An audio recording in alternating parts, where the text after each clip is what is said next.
அன்பான தேவதை தொலைக்காட்சி நேயர்களே, உங்கள் அனைவருக்கும் என்னுடைய அன்பான வணக்கம். நேயர்களே, நாம் நாளும் ஒரு திருக்குறள் என்ற நிகழ்விலே சந்திக்கின்றோம். இன்றைக்கு ஒரு குறள் பார்ப்போமா? உழவு என்ற அதிகாரத்திலிருந்து 1040வது குறளை, இந்த அதிகாரத்தின் இறுதி குறளை இன்றைக்கு பார்க்கிறோம். இதிலேயும் வள்ளுவர் என்ன சொல்றாருன்னா, சென்ற குறள் எப்படி நிலத்துக்கு நீ ஒழுங்கா செல்லவில்லை என்றால் மனைவி உன்னிடம் கோவித்துக் கொள்வதைப் போல நிலமும் உன்னிடம் கோவித்துக் கொள்ளும் அப்படின்னு சொல்றாரு.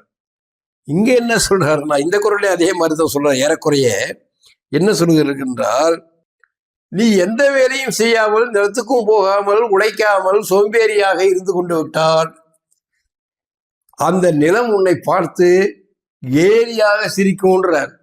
முன்ன என்ன சொன்னாரு, நிலத்துக்கு நீ ஒழுங்கா போகலைன்னா மனைவி கோபித்துக் கொள்வதை போல நிலம் உன்னிடம் கோபித்துக் கொள்ளும்னு சொன்னார். இப்ப என்ன சொல்றான், உன்னை பார்த்து கேலி பண்ணி சிரிக்கும் அப்பா. நிலம் என்கிற நல்லாள், நிலம் என்கிற நல்லவள், நிலம் என்கிற நல்ல பெண்மணி. இப்போ நண்பர்கள் கேலி பண்ணா கூட நமக்கு ஒரு சிரமமா வருத்தமா இருக்குது. பெண்கள் கேலி பண்ணா இன்னும் எவ்வளவு வருத்தமா இருக்கும், ரொம்ப அவமானமா இருக்கும். பெண்கள் கேலி பண்ணால் எந்த ஆளும் பொறுத்துக்க மாட்டான், ரொம்ப அவமானமா இருக்கும்.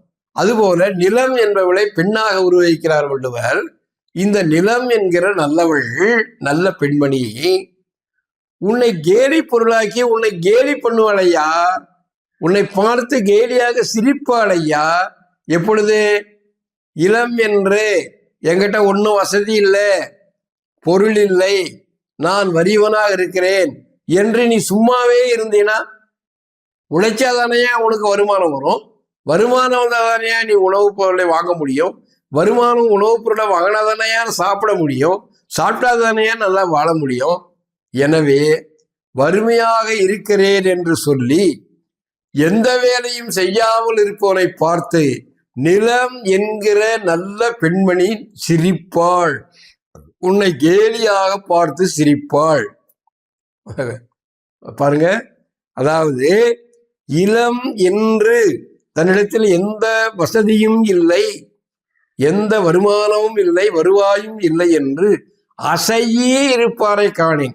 அசையே என்றால் அசையாமல், எந்த வேலையும் செய்யாமல் சோம்பி கிடப்பவனை பார்த்து அசையே இருப்பானே, எந்த தொழிலும் செய்யாமல் இருப்பவனை பார்த்து நிலம் என்னும் உள்ளார். இங்க எந்த தொழில்னா உழவு தொழிலை செய்யாமல், நிலம் இருக்குது ஆனா இவன் என்ன பண்றான், எனக்கு வறுமையா இருக்குது, நான் நிலத்துல போய் என்ன பண்றது, எனக்கு ஏர் ஓட்ட முடியல, விதை வாங்க முடியல, விதைக்க முடியல அப்படின்னு சும்மா இருந்தேன்னா நீங்க கடன் வாங்கு, யாருக்கிட்டனா இரவலா வாங்கு.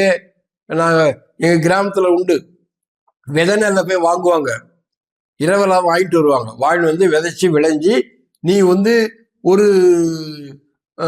ஒரு கிலோ நெல் வாங்கிட்டு வரேன்னு வச்சுக்கோங்க, 2 கிலோவா திருப்பி கொடுக்கணும். அதுதான் முறை. இரவல் வாங்குறது, கடன் வாங்கிட்டு வர்றது, அது இந்த கடன் பொருளை பொருளாகவே திருப்பி தர்றது. 1 கிலோவுக்கு 2 கிலோவா கொடுக்கறது. அந்த மாதிரி அப்பெல்லாம் வள்ளம்னு சொல்லுவாங்க. ஒரு வள்ளம் ஒரு விதை தானியம் வாங்கிட்டு வந்தா அது விளைஞ்சி வந்த பிறகு 2 வெள்ளமாக திருப்பி கொடுப்பார்கள்.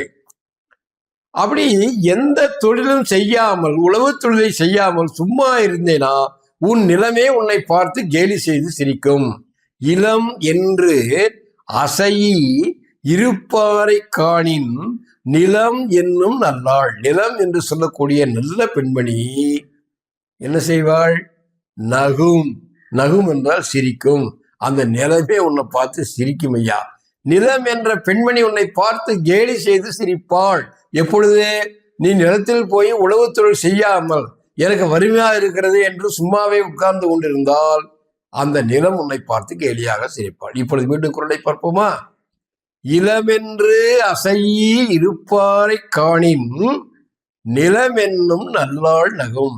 அன்பான தேவதை தொலைக்காட்சியர்களே, நாம் மீண்டும் இதே நேரத்தில் சந்திப்போம். நன்றி, வணக்கம்.